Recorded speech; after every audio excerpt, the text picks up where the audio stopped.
Hello दोस्तों। तो दोस्तों आज हम लोग स्टार्ट करेंगे तत्वों का आवर्ती वर्गीकरण का नेक्स्ट। दोस्तों इसमें हम लोग बहुत सारा पार्ट्स पढ़ चुके थे। कुछ पार्ट्स बच गया था जो हम लोग पढ़े थे दुर्गा पूजा के पहले पढ़े थे। दुर्गा पूजा के बाद आज पहली बार हम क्लास ले रहे थे। कुछ टेक्निकल प्रॉब्लम हो गया था जिसके कारण मैं क्लास नहीं ले पा रहा था। अब वो प्रॉब्लम क्या सॉल्व हो चुका है। अब किसी प्रकार का प्रॉब्लम अब नहीं रहा है। इसलिए दोस्तों अब से क्लास रेगुलर अपने टाइम पर होगी, हमेशा ध्यान रखें। इसी का दोस्तों लिए बोल रहा हूं, यदि आप हमारे चैनल पे आज पहली बार आए हैं तो हमारे चैनल को आप निश्चित तौर पे सब्सक्राइब कीजिए।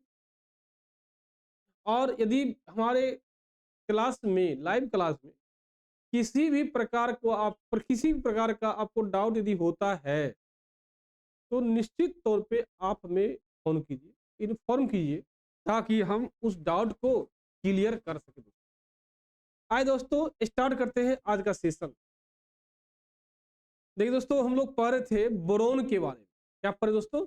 बोरोन के बारे में हम लोग पढ़ रहे। इस बोरोन का एटॉमिक नंबर कितना होता है दोस्तों? हम जान रहे हैं एटॉमिक नंबर बोरोन का होता है कितना? 5 होता है। बोरोन का एटॉमिक नंबर जो होता है दोस्तों कितना होता है? 5 होता है। अब दोस्तों यदि बोरोन का एटॉमिक नंबर 5 होता है तो सबसे पहले दोस्तों हम लोग क्या बनाते हैं? इसका इलेक्ट्रॉनिक कन्फिग्रेशन बनाते हैं। वो होगा 1s2 2s2 और 2p1। अब ये सवाल दोस्तों यहाँ ये है, इस बोरोन में टोटल सेल की कितना संख्या? टोटल सेल की कितना संख्या? कुल सेल जो है कितना है? 2 है। कैसे हम समझे कुल सेल 2 है? सवाल दोस्तों यहाँ ये, बस इससे पता लगा। देखिए 1 है, यह 1 है। अब देखिए यहाँ सॉरी यहाँ 1 है, यहाँ 2 सेल है, यहाँ भी तो 2 सेल है ना। तो 1 1 2 1 1 प्लस 1 कोई डाउट इसमें? दूसरा देखिए दोस्तों पॉइंट क्या है, इसमें आवर्त कितना है दोस्तों? आवर्त संख्या तो दोस्तों है वो भी यहाँ कितना दोस्तों है? 2 ही है। कैसे है? क्योंकि आप पढ़ चुके दोस्तों क्या जितना सेल उतना सब। क्या पढ़े हैं? जितना सेल वही आवर्ती। क्योंकि सेल 2 है तो आवर्त दोस्तों क्या होगा दोस्तों? 2 होगा। अब सवाल दोस्तों यहाँ ये है कि ये किस ब्लॉक का एलिमेंट? अब आपसे पूछा जाए किस ब्लॉक का एलिमेंट है तो क्या बोलिएगा दोस्तों? तो हम क्लियर बोलेंगे, साफो साफ बोलेंगे। क्योंकि अंतिम इलेक्ट्रॉन कहाँ जाती है? अंतिम इलेक्ट्रॉन जाती है पी सब से। अंतिम इलेक्ट्रॉन कहाँ जाती है? पी सब से जाती है। क्योंकि अंतिम इलेक्ट्रॉन जाती है पी सब सेल में, इसी कारण दोस्तों ये ब्लॉक जो है, ये ब्लॉक दोस्तों हो जाएगा क्या? पी ब्लॉक हो जाएगा। क्या दोस्तों होगा? पी ब्लॉक हो जाएगा। क्योंकि ये पी ब्लॉक एलिमेंट है, ये समझ गए क्यों? क्योंकि अंतिम इलेक्ट्रॉन देखिए कहां जा रहा है दोस्तों? पी सबसेल में जा रही है, इसलिए ये पी ब्लॉक एलिमेंट कहलाएगी। अब दोस्तों सवाल ये है, ये वर्ग का संख्या क्या होगा? वर्ग का संख्या आखिर किस वर्ग का एलिमेंट? कोई तो वर्ग हुआ दोस्तों, तो वर्ग का एलिमेंट होता है पी के लिए। दोस्तों पी के लिए जो वर्ग निकालते हैं वो निकालते हैं क्या? वो दोस्तों निकालते हैं हम लोग 10 प्लस वैलेंस इलेक्ट्रॉन। वैलेंस तो 10 ये तो कॉमन है, इसमें वैलेंस है दोस्तों इलेक्ट्रॉन कितना दोस्तों? 3 है। तो यहाँ देखें 3 तो ये हो जाएगा 13 हो जाएगा। तो पी ब्लॉक एलिमेंट में बोरोन का जो ग्रुप होगा वो कितना दोस्तों होगा? 13। कोई डाउट दोस्तों क्या? आइए देखते हैं नेक्स्ट क्वेश्चन क्या है। अब देखिए दोस्तों क्रोमियम के बारे में जानते हैं। क्रोमियम देखिए दोस्तों क्या होता है? Cr होता है। इसका एटॉमिक नंबर कितना होता है? 24 होता है। अब दोस्तों हम क्या करेंगे, अब जो है आप इसका इलेक्ट्रॉनिक कॉन्फ़िगरेशन पहले लिखिए 1s2 2s2 2p6 3s2 3p6 4s2 3d होता है 4 है, होता दोस्तों ये है जान लीजिए, लेकिन ऐसा लिखते नहीं है, लिखते हैं 4s1 3d 5 लिखते हैं। ये समझ दोस्तों, अब इलेक्ट्रॉनिक कन्फ्यूजन निकल गया आपका। अब सवाल दोस्तों यह है, इसमें है टोटल सेल कितना है, कुल सेल कितना है दोस्तों, कुल सेल जो होगा, कुल सेल की संख्या जो दोस्तों होगा वो 4, क्या होगा 4 होगा। अब सवाल दोस्तों ये है किस ब्लॉक का एलिमेंट है, तो आप देखिए ना खुद, अंतिम इलेक्ट्रॉन कहाँ जाती है, अंतिम इलेक्ट्रॉन डी में जाती है, इसलिए ब्लॉक जो आपको होगा वो डी ब्लॉक होगा। क्या दोस्तों होगा, डी ब्लॉक एलिमेंट। यदि दोस्तों डी ब्लॉक एलिमेंट ये है, तो अब निकालेंगे क्या हम लोग, आखिर पीरियड कौन सा है, पीरियड कौन सा है, तो सिंपल सी बात है, अंतिम सेल कहाँ अंतिम सेल जाती, हाईएस्ट सेल कितना है 4 है, तो पीरियड की दोस्तों कितना होगा 4 होगा, क्योंकि हाईएस्ट सेल बराबर दोस्तों क्या होता है, पीरियड होता है, हम जानते भी हैं और आप भी जानते हो तो अच्छे से। अब दोस्तों देखिए क्या है, ग्रुप कौन सा है, ग्रुप जिसको बोलते हैं कॉलम, वो कौन सा दोस्तों है, सिंपल सी बात है, कॉलम कौन सा है, तो हम जानते हैं, क्या जानते हैं, डी ब्लॉक के लिए, किसके लिए, डी ब्लॉक के लिए क्या होता है, 2 मीन्स 2 प्लस डी में टोटल उपस्थित इलेक्ट्रॉन, डी में उपस्थित टोटल इलेक्ट्रॉन। अब दोस्तों देखिए क्या होगा, 2 प्लस डी में टोटल कितना इलेक्ट्रॉन है, डी में जो इलेक्ट्रॉन है 4 है, तो ये हो जाएगा 26 दोस्तों, क्या हो जाएगा दोस्तों, एक मिनट दोस्तों, एक मिनट, ओह देखिए दोस्तों, ये क्या है 2 प्लस 4 क्या 6, तो ये ग्रुप कौन सा दोस्तों हुआ 6, क्योंकि नियम यही है, क्या नियम है, जब डी ब्लॉक के लिए ग्रुप निकालेंगे 2 में जोड़ देंगे, जितना इलेक्ट्रॉन डी में है सारे को हम जोड़ देंगे, तो जो नंबर आएगा दोस्तों, वही देखिए नंबर कितना है 6 आया, ये 6 क्या कहलाएगा, ग्रुप कहलाएगा। अब देखिए दोस्तों आता है सीरियम, क्या दोस्तों आता है सीरियम, सीरियम। अब दोस्तों देखिए 58 कैसे दोस्तों लिखते हैं, देखिए यह साफो साफ दिख रहा है दोस्तों, सी ई इसका इलेक्ट्रॉनिक कॉन्फ़िगरेशन है 1s2 2s2 2p6 3s2 3p6 4s2 3d 3d10 3d10 4p6 4 4d10 5s2 5p6 6s2 5d1 4f1। ये दोस्तों हो गया, जा देखिए अब इसमें टोटल सेल कितना है, कुल सेल, इसे दोस्तों यदि हम देखेंगे कुल सेल, देखेंगे कुल सेल, कुल सेल देखिए दोस्तों कितना अच्छे है, कैसे समझे, देखिए सेल, ये जो पीछे का जो पार्ट है ना, ये सेल कहलाता है, यहाँ 6 है, यहाँ 5 है, यहाँ 4 है, यहाँ 5 है, यहाँ 5 है, 4 है, 3 है, 3 है, 4 है, कुछ इसे है, तो टोटल सेल कितना है 6 हम लोग का हो गया। आवर्स कितना दोस्तों हो जाएगा, मैंने बोला था कि जितना सेल उतना ही आवर्त, तो आवर्त की संख्या क्या हो जाएगा, सेल होगा। ये चूंकि अंतिम इलेक्ट्रॉन कहाँ जा रही है, एफ में जा रही है दोस्तों, इसलिए एफ ब्लॉक एलिमेंट कहला जाएगा दोस्तों। अब दोस्तों सवाल ये है, ये किस श्रेणी का है दोस्तों, ये लेंथ नॉइड श्रेणी का है, लेंथ नॉइड श्रेणी का है, और इसका ग्रुप नंबर कितना दोस्तों होगा, ये ग्रुप नंबर 3 हो जाएगा। क्यों, क्योंकि मैंने बोला था दोस्तों यदि लेंथ नॉइड्स हो या एक्टिनोइड्स, लेंथ नॉइड्स हो या एक्टिनोइड्स हो, ये दोनों ग्रुप हमेशा ग्रुप नंबर 3 में ही रहता है, हमेशा, ऑलवेज। या आप ये दोस्तों कह सकते हैं एफ ब्लॉक एलिमेंट। यदि पीरियोडिक टेबल में एफ ब्लॉक एलिमेंट को रखा जाए, पीरियोडिक टेबल में एफ ब्लॉक एलिमेंट को रखा जाए, तो उसका ग्रुप नंबर हमेशा कितना दोस्तों होता है? 3 ही होता है, ये हमेशा। आए दोस्तों एक नया पॉइंट हम स्टार्ट करते हैं। आवर्त सारणी में तत्वों के गुणों में आवर्तता। क्या पढ़ेंगे?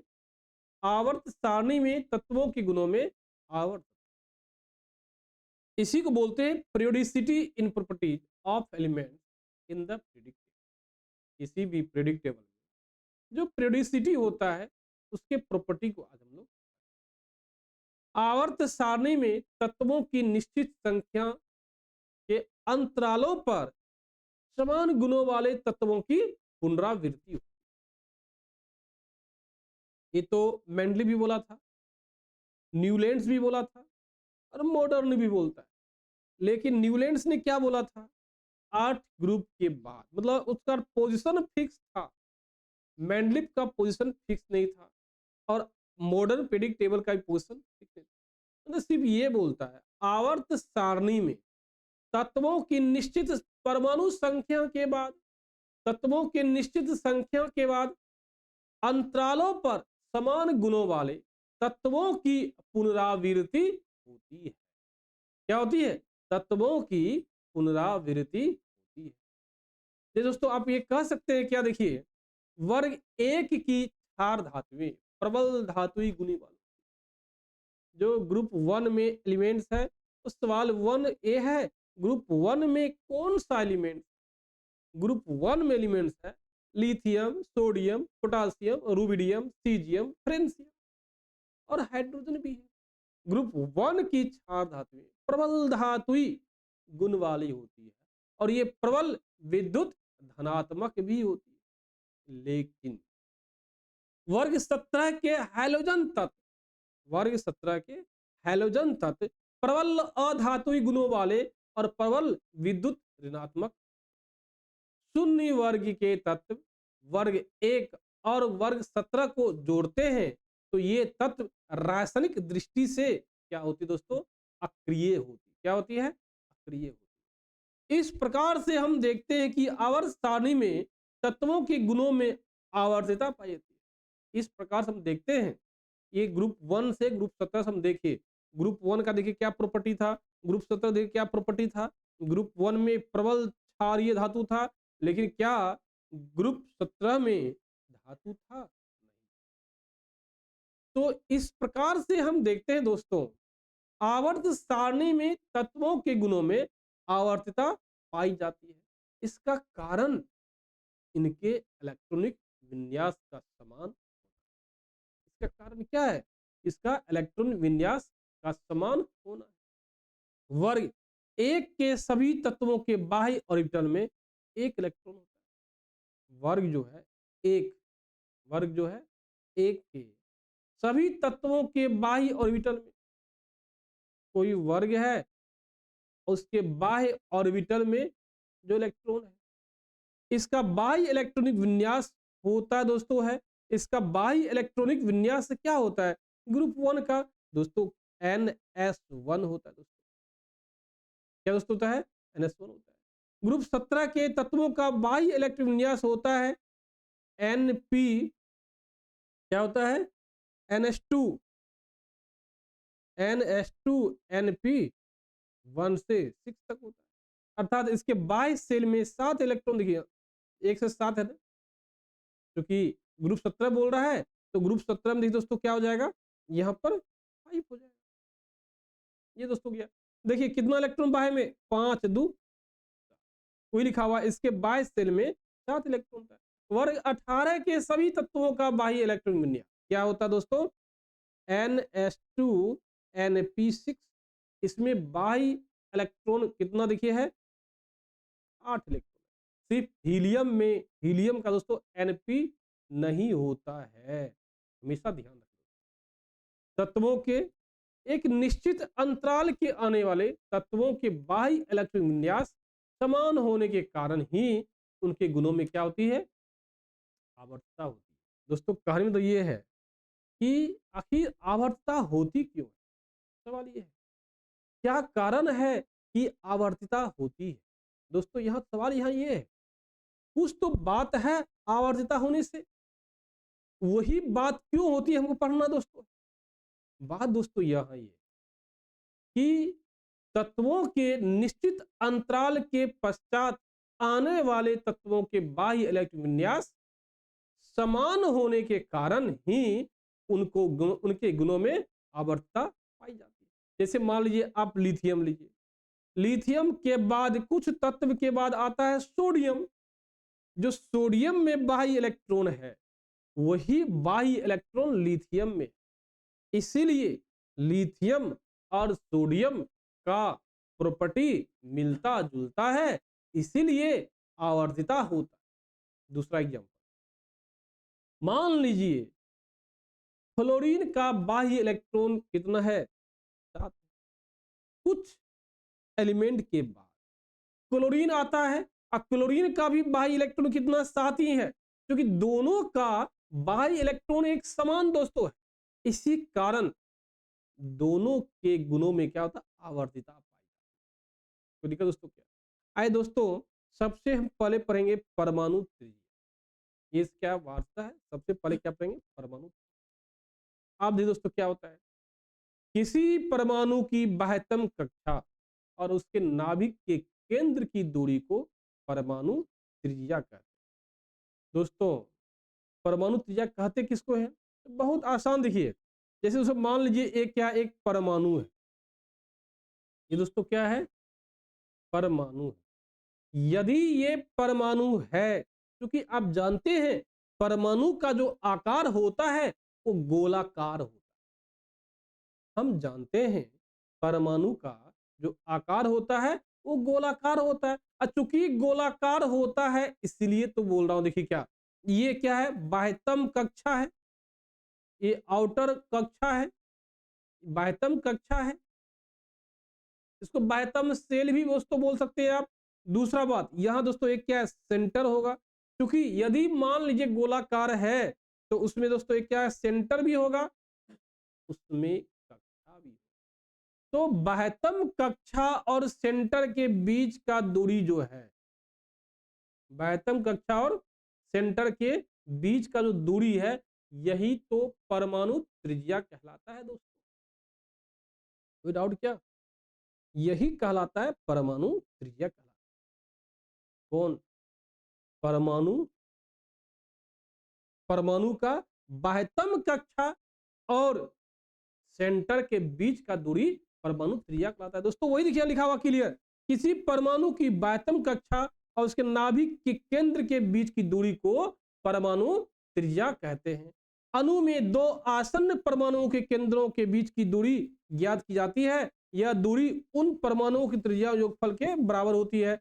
इसके आधे परमाणु त्रिज्या मान लिया जाता है, इसे संयोजी त्रिज्या कोवलेंट रेडियस कहते हैं। दोस्तों मैंने कोवलेंट रेडियस क्या होता है मैंने बताया था। देखिए दोस्तों क्या होता है, कोवलेंट रेडियस क्या होता है, मान लीजिए ये कोवलेंट रेडियस जो निकालते हैं, ये निकालते हैं हमेशा अणु के लिए। कोवलेंट रेडियस हमेशा निकालते हैं अणु के लिए निकालते हैं। जब कोवलेंट रेडियस हमेशा अणु के लिए निकालते हैं तो मान लीजिए, क्या मानना है, देखिए एक अणु ऐसा दोस्तों है, हो सकता है दोस्तों दूसरा अणु क्या हो दोस्तों, ये होगा। अब रेडियस निकाला जाए तो क्या इसका दोस्तों मान लीजिए ए है, इसका दोस्तों मान लीजिए बी है, तो ये होगा आर ए, ये होगा आर बी। तो रेडियस दोस्तों बराबर हो जाएगा क्या, R A plus R B हो जाएगा। ये दोस्तों क्या हो जाएगा, रेडियस हो जाएगा, R A plus R B. यही तो बोल रहा है ना, दोनों का जो दूरी है सेंटर से, वो दूरी को ऐड करेंगे तो दोस्तों क्या बन जाएगा, रेडियस।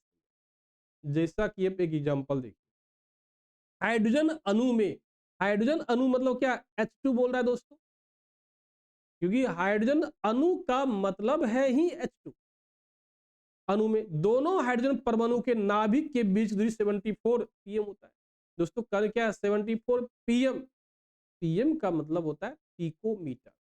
और आप जानते हैं दोस्तों है 1 पीएम बराबर होता है 1 पीएम बराबर 10⁻⁻12 मीटर होता है। ये होता है। अब दोस्तों देखिए क्या हाइड्रोजन अणु में दोनों हाइड्रोजन परमाणु के नाभिक के बीच की दूरी क्या 74 पीएम होती है। अतः 74 पीएम का आधा 74 पीएम का आधा आधा मीन्स क्या भाग दीजिए 2 से तो कितना 37 पीएम होता है। 737 पीएम हाइड्रोजन परमाणु की सहसंयोजी त्रिज्या के बराबर होता है। 37 पीएम हाइड्रोजन परमाणु की सहसंयोजी त्रिज्या के बराबर होती है दोस्तों। अब दोस्तों देखिए क्या बात है जी दोस्तों आप कह सकते हैं क्या जैसे एक एग्जांपल लीजिए। आप दोस्तों एक एग्जांपल लीजिए क्लोरीन का Cl2 एग्जांपल लीजिए। अब ये दोस्तों क्या Cl2 जो एग्जांपल लिए तो क्लोरीन देखिए दोस्तों है तो क्या है क्लोरीन 2 क्लोरीन है Cl है और Cl है। अब ये दोनों क्लोरीन एक दूसरे दोस्तों क्या है बॉन्डेड है। दोस्तों क्या है बॉन्डेड है। जब दोस्तों एक दूसरे से बॉन्डेड है तो देखिए क्या दोस्तों होगा सिंपल सी बात देखिए दोस्तों क्या है यहां से यहां दूरी यही दूरी तो कहलाएगा परमाणु त्रिज्या कहलाएगा ना। यही कहलाता है डिस्टेंस कहलाता है। और दोस्तों हम जानते हैं ये दोनों का डिस्टेंस जो है कितना होता है दोस्तों। ये डिस्टेंस दोस्तों कितना है 199.8 पीएम होता है।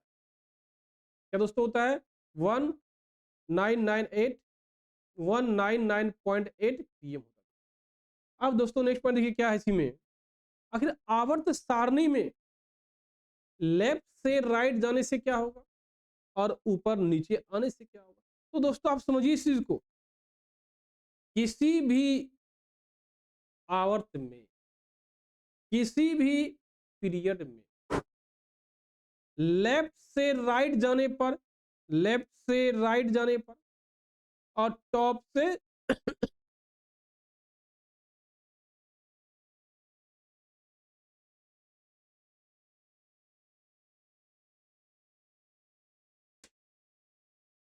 देखिए लेफ्ट ये दोस्तों है 2 कहाँ गए राइट गए ये टॉप गए ये कहाँ गए बॉटम गए।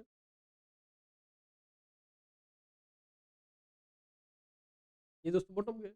तो लेफ्ट से राइट जाने पर त्रिज्या जो होती है रेडियस जो होती है वो हमेशा घटती है और ऊपर से नीचे आने पर रेडियस जो है क्या होती है दोस्तों बढ़ती है। ये दोस्तों किस में होती है टॉप टू बॉटम। ये दोस्तों किस में लेफ्ट से राइट। तो दोस्तों कहानी में तो क्या देखिए यही तो आवर्तिता होती है ना कि लेफ्ट से राइट जाने से या तो घटे या तो बढ़े यही तो आवर्तता है।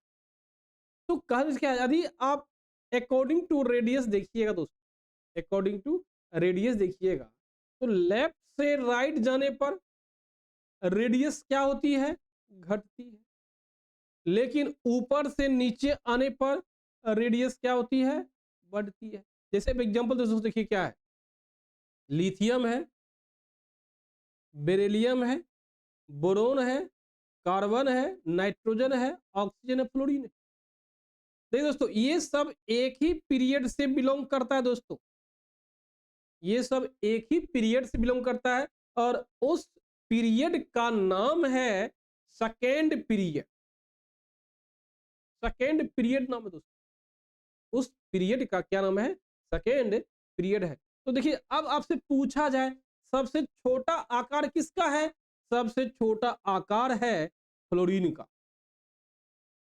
छोटा आकार किसका है फ्लोरीन का है। और सबसे बड़ा आकार किसका है सबसे बड़ा आकार है लिथियम। अब जैसे जैसे लिथियम से फ्लोरीन तक जाएंगे जैसे जैसे लिथियम से आप फ्लोरीन तक जाएंगे आकार में धीरे धीरे परिवर्तन होता है। अब ये परिवर्तन क्या होगा घटेगा कि बढ़ेगा तो ये परिवर्तन जो है घटते रहता है घटता है। क्या दोस्तों होता है ये घटता है दोस्तों।